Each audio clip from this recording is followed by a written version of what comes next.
YSN news బులెటిన్ల ముందుగా headlines చూద్దాం. తెలంగాణ భవన్ లో మీడియాతో మాట్లాడుతున్న మాజీ మంత్రి ఎమ్మెల్యే శ్రీ హరిరావు.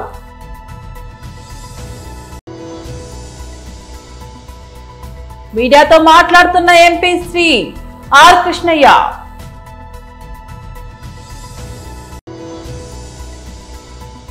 గుంటూరు జిల్లా అధ్యక్షులు అండ్ మాజీ మంత్రి శ్రీ అంబటి రాంబాబు ప్రెస్ మీట్.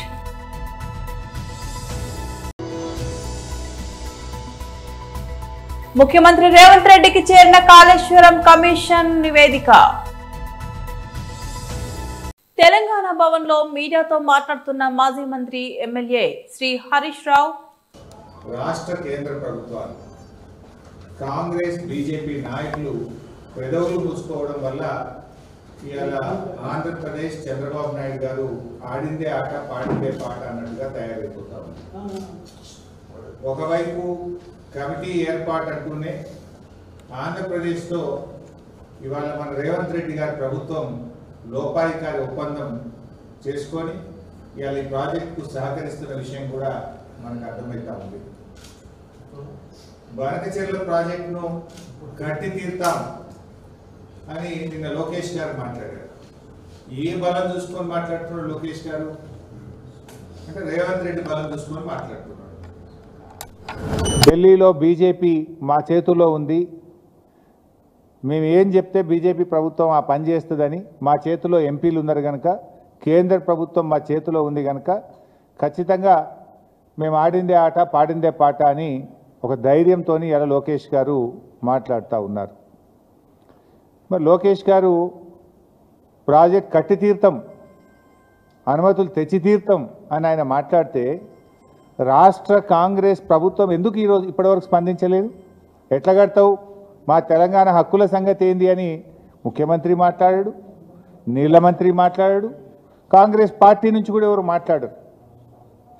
అట్లా దీన్ని బట్టి ఏమర్థమవుతుంది? మీరు ఆల్రెడీ లోపాయికారి ఒప్పందం చేసుకున్నారు. మీ చీఫ్ సెక్రటరీ ఏమో గోదావరి బనకచెర్ల ఎజెండాలో ఉంటే మేము మీటింగ్కే రాము అని మీ చీఫ్ సెక్రటరీ లెటర్ రాస్తాడు. మీరేమో రాత్రికి రాత్రి ఢిల్లీకి పోయి మొదటి అంశమే గోదావరి బనకచెర్ల ఉంటే కూడా ఆ మీటింగ్లో పాల్గొంటారు, కమిటీ వేయడానికి ఒప్పుకొని వస్తారు. నీ ధైర్యం చూసుకొని నిన్న లోకేష్ గారు మాట్లాడారు, బనకచెర్ల కట్టి తీర్థం, ఎవడు అడ్డొచ్చినా కట్టి తీర్థమని మాట్లాడుతూ ఉన్నారు. మరి నువ్వు ఎందుకు మాట్లాడవు? ఎందుకు ఈ రాష్ట్ర ప్రభుత్వం నోర్లు మూసుకున్నది అని నేను అడుగుతా ఉన్నా. అంటే ఇలా బనకచెర్లపై చంద్రబాబు నాయుడు గారి బుల్డోజింగ్ విధానాలకు కాంగ్రెస్ బీజేపీల మౌనం నుంచే, వీళ్ళ లోపాయికారి ఒప్పందం నుంచే ఇవాళ తెలుగుదేశం ప్రభుత్వం బుల్డోజింగ్ విధానాలు పాల్పడతా ఉంది. మీరు సహకరించడం వల్లనే అంత ధైర్యంగా ఈరోజు వాళ్ళు మాట్లాడుతున్నటువంటి పరిస్థితి ఉంది.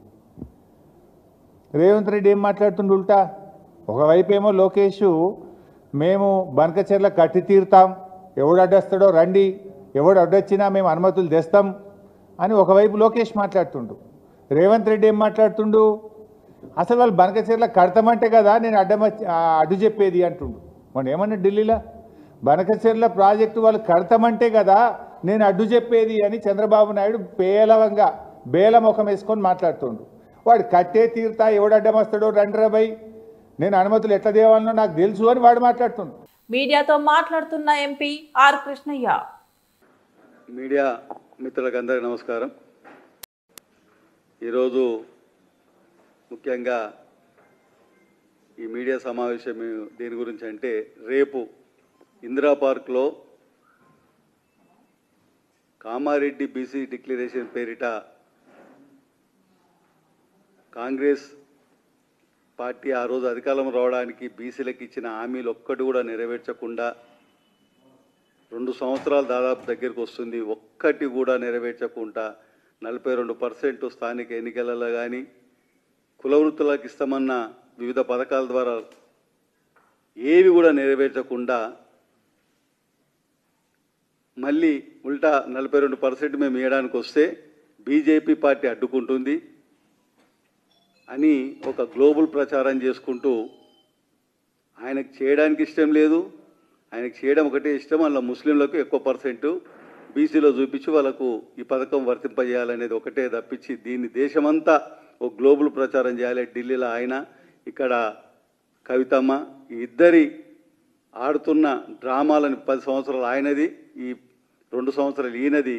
రేపు ప్రజలకు తెలియజేయడానికే బీజేపీ పార్టీ అక్కడ ఓబీసీ మోర్చా కలిపి మహాధర్నా నిర్వహిస్తుంది. అక్కడ వీళ్ళిద్దరి విశ్వరూపం, వీళ్ళిద్దరి మోసం బట్టబయలు చేయడానికి రేపు అక్కడ ధర్నా చేస్తున్నాం. ఈ ధర్నాను ఉపయోగించి రాజ్యసభ సభ్యులు అన్న ఆర్ కృష్ణయ్య గారు, అలాగే మా ఆఫీస్ సెక్రటరీ శరత్ గారు, మా మహిళా ఓబీసీ సంబంధించిన లక్ష్మి గారు, మిత్రులు ఇప్పుడు అన్న ఆర్ కృష్ణ గారు మాట్లాడతారు.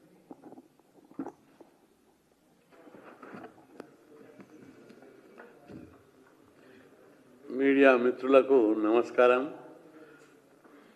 కామారెడ్డి డిక్లరేషన్ ప్రకారం 42% రిజర్వేషన్లతో పాటు అనేక డిమాండ్లు బీసీలకు కాంగ్రెస్ పార్టీ ఎన్నికల మేనిఫెస్టో స్పష్టంగా ప్రకటించింది. ఇంతవరకు ఏ ఒక్కటి అమలు చేయలేదు. ప్రధానమైనటువంటి 42% రిజర్వేషన్ల అమలులో కాంగ్రెస్ పార్టీ చిత్తశుద్ధితో లేదనేది స్పష్టంగా కనిపిస్తుంది. ఎందుకంటే రాష్ట్ర ప్రజలందరూ గ్రహించారు, అరే ఈయన చేతులుంది ఇది 42% రిజర్వేషన్లు అమలు చేయకుండా బీజేపీ మీద దొబ్బుతాడు ఎందుకు? బీజేపీ ప్రకటించిందా? బీజేపీ ప్రకటించకుండా బీజేపీ దీనికి సపోర్ట్ చేసింది. అయినప్పటికీ కూడా వాళ్ళ ఎన్నికల వాగ్దానం మేము 42% ఇస్తామన్నందుకు బీసీలందరూ నమ్మారు. గెలిచిన తర్వాత దీన్ని బీజేపీ అడ్డుకుంటుంది. బీజేపీ ఎట్లా అడ్డుకుంటుంది? బండలు పెట్టి అడ్డుకుంటుందా, గోడలు కట్టి అడ్డుకుంటుందా? ఏమన్నా తెలివి ఉండాలో చెప్పడానికి. బీజేపీ ఎందుకు అడ్డుకుంటుంది? బీజేపీ రాజ్యాంగంలో 242 ఆర్టికల్ D6 ప్రకారము రాష్ట్ర ప్రభుత్వంకి రాజ్యాంగమే ఇచ్చింది. ఏమని?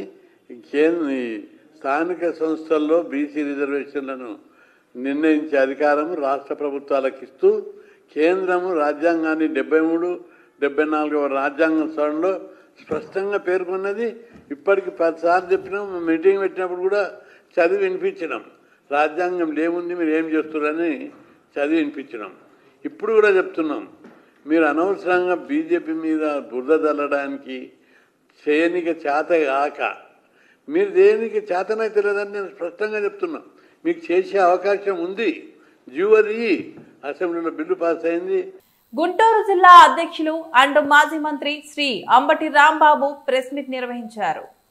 లేదు ఒక్క పైసా తీసుకొచ్చి పెట్టుబడి పెట్టినటువంటి సందర్భం ఏదైనా ఉందా అంటే వెనక్కి వెళ్ళి చూసుకుని ఎక్కడ ఏమీ లేదు. ఎందుకు సింగపూర్ వెళ్తారో, ఎందుకు సింగపూర్ వస్తారో చాలా మందికి అర్థం కాదు. బహుశా పాత లావాదేవీలు ఏమైనా సెటిల్ చేసుకోవడానికి వెళ్ళారా? అయ్యా నారా లోకేష్ గారు, లేకపోతే ఆయన ఈశ్వరన్ అని ఆ సింగపూర్ మంత్రి గారు మీతో వాటాలు కలిసి ఇక్కడ రాజధాని డెవలప్మెంట్కి రాజధాని స్టార్టప్ ఏరియాకి పెట్టుబడులు పెడతామని చెప్పేసి అప్పుడు వచ్చి ఏదో కన్సార్టియం చేసుకున్నారు కదా. సరే, ఆయన లోపలేశారు. అవినీతికి పాల్పడుతున్నాడని సింగపూర్ ప్రభుత్వమే ఆయన లోపలేశారు. మొన్నే విడుదలయ్యారు. ఏమన్నా ఆయన కలిసి వచ్చారా? లేకపోతే ఆ లావాదేవీలు ఏమైనా సర్దుబాటు చేసుకున్నారా? అసలు ఎందుకు వెళ్ళారు మీరు? ఏమి సాధించడానికి వెళ్ళారు? సమాధానం లేదు. అది నాకు తెలియకూడదండి. సింగపూర్ ఏమైనా భారతదేశాన్ని అభివృద్ధి చేయడానికో, ఆంధ్రప్రదేశ్ని అభివృద్ధి చేయడానికో పుట్టినటువంటి దేశమా? సింగపూర్ వాళ్ళు లాభాలు ఉంటే పెట్టుబడులు పెడతారు, లాభాలు తీసుకుంటారు, వెళ్తారు. దానివల్ల మనకు ఉపయోగం ఉంటే సింగపూర్నైనా ఏ ఇతర దేశాలు పెట్టుబడులైనా మనం ఆహ్వానిస్తాం. వైఎస్ఆర్ కాంగ్రెస్ పార్టీ అంటే గెంటేసిందంట, వీళ్ళు వెళ్ళి పట్టుకొస్తామంట. వెళ్ళారు. చివరికి ఏమన్నారు వాళ్ళు? మేము పెట్టం పెట్టుబడులు అని పంపించారు. ఎందుకంటే వాళ్ళకి లాభం లేదు కాబట్టి పెట్టమని పంపించారు. దానికి ఏమిటయ్యా గదంటే, ఇవాళ నారా లోకేష్ గారు ప్రెస్ మీట్ పెట్టి చెప్తున్నారు, ఇక్కడ నుంచి అంటే చాలా మంది ఈమెయిల్స్ పంపించారంట. ఈ ప్రభుత్వం ఉండేది కాదు, చచ్చేది కాదు, పడిపోతుంది, మీరేమీ పెట్టుబడులు పెట్టమాక అని వీళ్ళు ఈమెయిల్స్ పంపిస్తే దానివల్ల వాళ్ళు తిరస్కరించారన్నట్టుగా మాట్లాడతాడు. ఆ ఈమెయిల్ పంపించింది ఎవరయ్యా అంటే పెద్దిరెడ్డి గారి ప్రోత్సాహంతో మురళీకృష్ణ ఆయన పంపించాయంట. ఆయన చెప్పాడు నారా లోకేష్ గారు. ఎవరా మురళీకృష్ణ? నిన్న నుంచి తలగా బాదుకుంటున్నాం మేము. ఎవరు పంపించారు ఏంటంటే ఎతికాం, అన్ని చోట్ల దొరికింది. అని మన చిలకూరుపేట ఆయన అంట. ఆయన రాయనో ఈయనో ఒకటో కాదో నారా లోకేష్ గారు చెప్పాలి. చిలకలూరుపేటకు చెందినటువంటి మురళీకృష్ణ చౌదరి గారు, ఆయన యుఎస్లో ఉంటాడు. 100కి 100 పాళ్ళు తెలుగుదేశం అభిమాని, తెలుగుదేశం కోసం కృషి చేసినటువంటి వ్యక్తి. తెలుగుదేశం పార్టీ అధికారంలోకి రావాలని అహర్నిశలు కష్టపడ్డాడు. ఇప్పుడు మాత్రం రివర్స్ అయ్యాడు. ఎందుకయ్యాడా బాబు అంటే, చిలకలూరుపేటలో ఆయన ప్రాపర్టీని కాజేయడానికి అక్కడ స్థానిక శాసనసభ్యులు ప్రయత్నం చేశాయంట. ఇంత కలలుగన్నటువంటి కూటమి ప్రభుత్వం, చంద్రబాబు నాయుడు గారి ప్రభుత్వం అధికారంలోకి వచ్చినా కూడా నాకు న్యాయం జరగకుండా నా ఆస్తులే కాజేసే పరిస్థితికి వచ్చేశారు, కబ్జా చేసే పరిస్థితికి వచ్చేశారు తెలుగుదేశం వాళ్ళు, మా వాళ్లే. ఈ ప్రభుత్వం కన్నా జగన్ ప్రభుత్వం 1000 రెట్లు బెట్లని ఆయనే ఈమెయిల్స్ పెడుతున్నాడు. తెలంగాణ ముఖ్యమంత్రి రేవంత్ రెడ్డికి కాళేశ్వరం కమిషన్ నివేదిక అందింది. నీటిపారుదల శాఖ మంత్రి ఉత్తమ్ కుమార్ రెడ్డి ఈ నివేదికను ముఖ్యమంత్రికి అందజేశారు.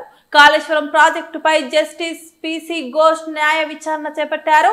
దీనికి సంబంధించిన నివేదికను గురువారం నీటిపారుదల శాఖ మంత్రి ముఖ్య కార్యదర్శి రాహుల్ బొజ్జాకు అందజేశారు. ఈ రోజు ఆ నివేదిక ముఖ్యమంత్రికి చేరింది. కాళేశ్వరం బ్యారేజ్ల నిర్మాణంలో అనేక వైఫల్యాలు ఉన్నాయని, దీనికి కింది స్థాయి నుంచి ఉన్నత స్థాయి వరకు పలువురు బాధ్యులని నివేదికలో జస్టిస్ పిసి ఘోష్ కమిషన్ స్పష్టం చేసినట్లు తెలుస్తుంది. వ్యవస్థాగత విధానాలకు విరుద్ధంగా వ్యక్తుల ఇష్టానుసారం పనులు జరిగాయని, ఉన్నత స్థాయి ఒత్తిడిలకు లోతగ్గ నిబంధనలకు వ్యతిరేకంగా నిర్ణయాలు తీసుకున్నారని, ఆర్థిక అవకతవకలు చోటు చేసుకున్నాయని నివేదికలో పేర్కొన్నట్లు సమాచారం. తెలంగాణ జాగృతి ఉమ్మడి నల్గొండ జిల్లా అధ్యక్షులు విలేకరుల సమావేశం నిర్వహించారు. మాట్లాడుతూ హైదరాబాద్ లో ఇందిరా పార్క్ వేదికగా కల్వకుంట్ల కవిత 72 గంటల నిరాహార దీక్ష ఈ నెల 4 నుంచి 7వ తేదీ వరకు జరిగే బీసీ రిజర్వేషన్ బిల్లుకు మద్దతుగా 30 కుల సంఘాల పెద్దలు మద్దతు తెలియజేశారన్నారు. ఈ దీక్షకు గ్రామాన బీసీ సంఘం, కుల పెద్దలు, నాయకులు, ప్రజలు పెద్ద ఎత్తున పాల్గొంటారని ఆశాభావం వ్యక్తం చేశారు. ఈ కార్యక్రమంలో ఉమ్మడి నల్గొండ జిల్లా అధ్యక్షులు, ఉపాధ్యక్షులు, కుల సంఘాల పెద్దలు, నాయకులు పాల్గొన్నారు.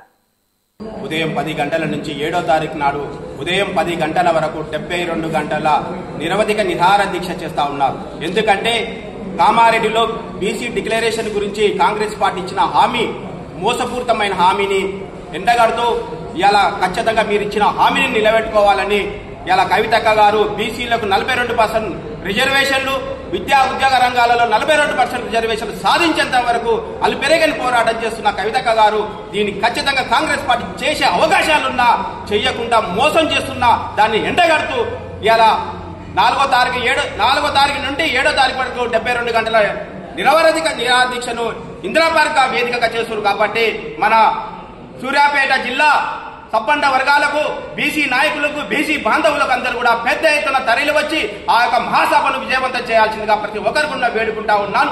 ఇవాళ స్వాతంత్రం వచ్చిన తర్వాత ఒక నల్గొండలో పుట్టిన ఒక బిడ్డ, బీసీ బిడ్డగా, ఒక మంగళి బిడ్డగా నేను ఒకటే చెప్తా ఉన్నాను. మీరు రెడ్లు ఇలా స్వాతంత్రం వచ్చిన నుంచి 40-50 ఏళ్లు నిరవధికంగా ఈ నల్గొండ జిల్లాని మీరు పాలిస్తా ఉన్నారు. ఇలా మంచి అవకాశం మీకు వచ్చింది. బీసీలకు 42% రిజర్వేషన్ ని మీరు స్వాగతించండి. మీ ముఖ్యమంత్రి గారిని మెడలు వంచి మీరు రాహుల్ గాంధీ దగ్గరికి పోయి ఇలా 42% రిజర్వేషన్ పాస్ చేసి బీసీలకు మీరు న్యాయం చేయండి. కానీ అదే పాత పద్ధతిలో అదే దురదృష్టం వైఖరి చేస్తే మాత్రం ఖచ్చితంగా నల్గొండ జిల్లాలో ఉన్న బీసీలు ఖచ్చితంగా మీ పైన ఎదురుదాడి చేస్తారని కూడా ఈ సందర్భంగా తెలియజేస్తూ ఈ అవకాశం ఇచ్చిన మీ అందరూ కూడా మరొకసారి ధన్యవాదాలు తెలియజేస్తూ కవితక్క గారు ఇందిరా పార్క్ వేదికగా 72 గంటల నిరవధిక నిరాహార దీక్షను సూర్యాపేట నుంచి సబ్బండ వర్గాలు విచ్చేసి ఆ యొక్క సభను విజయవంతం చేయాలని ఈ సందర్భంగా తెలియజేసుకుంటా ఉన్నాను. జై బీసీ, జై కవితక్క. ప్రజాపతి, నేను యునైటెడ్ పూలే ఫ్రంట్ స్టేట్ కో కన్వీనర్ని, కుమార్ సంఘం రాష్ట్ర అధ్యక్షుడిని.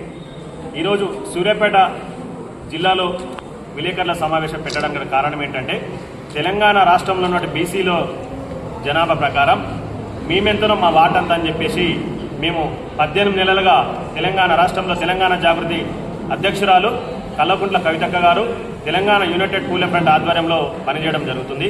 ఆ యొక్క ఆదేశం ప్రకారం కాంగ్రెస్ ప్రభుత్వం బీసీ బిల్లును తుంగలో దొక్కిన సమయంలో ఈరోజు కవితక్క గారు వెంటనే 42% బిల్లును అమలు చేయాలని చెప్పేసి రేపు ఈ నెల 4, 5, 6, 7 72 గంటల దీక్షను ఇందిరా పార్క్ దగ్గర ఏర్పాటు చేయబోతున్నాం. కాబట్టి ఇక్కడ లోకల్గా సూర్యాపేట జిల్లాలో పోస్టర్ ఆవిష్కరణ చేసుకోవడం జరిగింది. ఇక్కడ ఈ యొక్క కార్యక్రమంలో దాదాపు 50 కుల సంఘాల నాయకులు పాల్గొని మద్దతు తెలిపారు. మేము ఒకటే చేతుల నుంచి జోడిస్తున్నాం.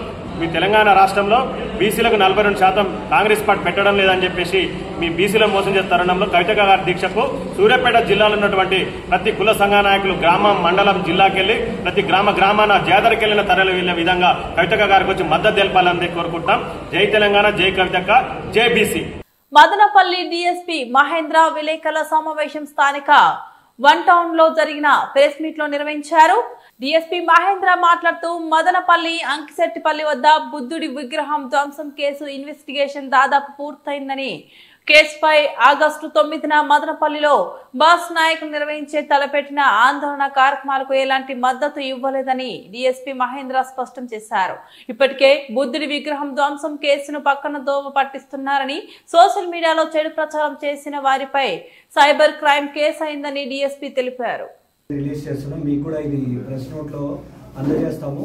ఇది ఆల్రెడీ కూడా కేసు ఇన్వెస్టిగేషన్ అయిపోయి పేరెంట్స్తో కూడా మనం చెప్పించిన తర్వాత కూడా వివిధ సోషల్ మీడియా దానిలలో కానీ లేకపోతే వేరే విధంగా కానీ కొంచెం మిస్ఇన్ఫర్మేషన్ అనేది కంటిన్యూస్గా స్ప్రెడ్ చేస్తున్నారు. కేసు రిజాల్వ్ అయిపోయిన తర్వాత కూడా మళ్ళీ ఇట్లాంటిది చేయడము, ఆయనకున్న వెస్టెడ్ ఇంట్రెస్ట్ల కోసము, అక్కడున్న గవర్నమెంట్ ల్యాండ్ని గ్రాప్ చేయడానికి కావచ్చు, ఇంకా ఇతర వాళ్ళకున్న ఏవైతే లోపల ఇంటెన్షన్స్ ఉన్నాయో దానికోసం ఇవన్నీ క్రియేట్ చేసి కంటిన్యూస్గా లా అండ్ ఆర్డర్ ప్రాబ్లమ్స్ అనేవి కూడా కంటిన్యూస్గా క్రియేట్ చేయడానికి ట్రై చేస్తున్నారు. సో అదే విధంగానే దాని గురించి అని చెప్పేసి ఇప్పుడు 9th రోజు ఏదైతే వీళ్ళు చలో మదనపల్లి కానీ ఈ ర్యాలీ అనేది ఏదైతే ప్లాన్ చేస్తున్నారో దానికి ఎటువంటి పర్మిషన్ కూడా లేదు. దానికోసం మనం పోలీస్ నోటీసు ఏదైతే ఉందో ఈ పీటీఎం శివప్రసాద్కి ఇస్తున్నాము.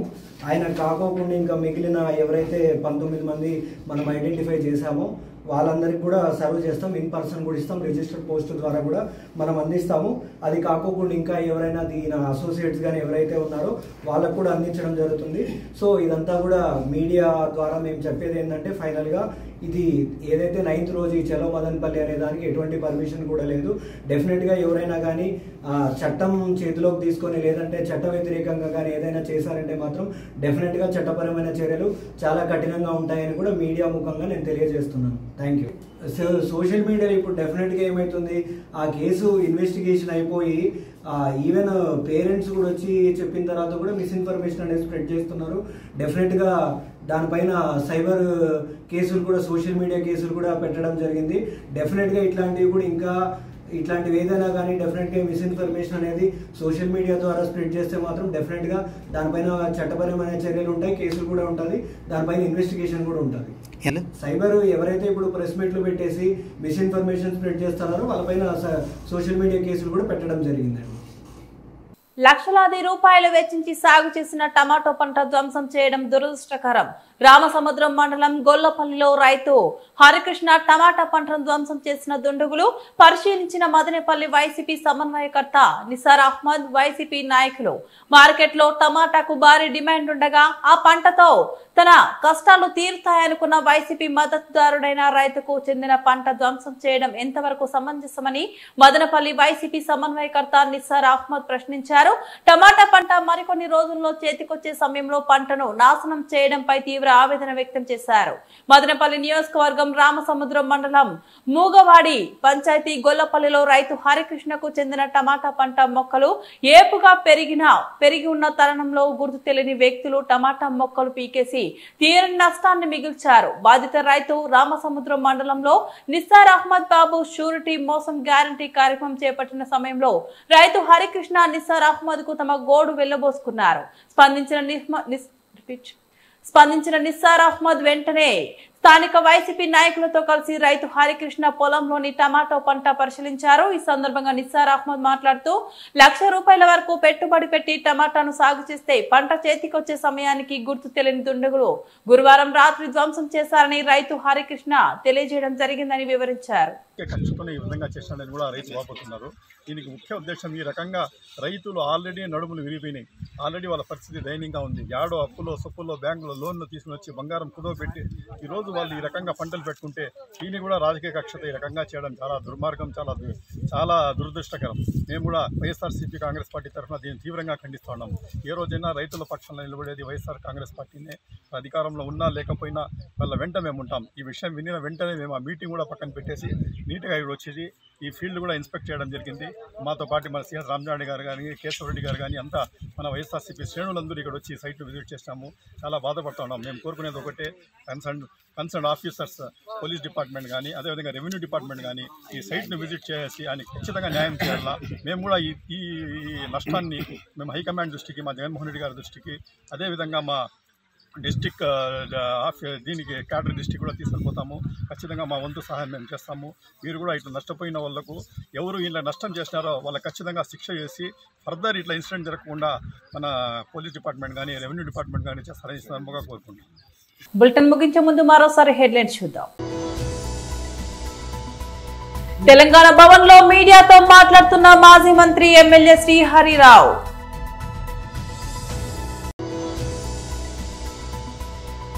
మీడియాతో మాట్లాడుతున్న ఎంపీ శ్రీ ఆర్ కృష్ణయ్య.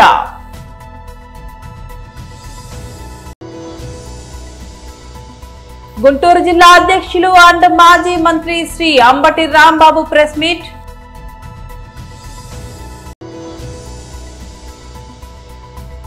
ముఖ్యమంత్రి రేవంత్ రెడ్డికి చేరిన కాళేశ్వరం కమిషన్ నివేదిక. ఇవి బులెటిన్ అప్డేట్స్. మరో బులెటిన్ మళ్ళీ కలుద్దాం. అంతవరకు సెలవు. నమస్తే.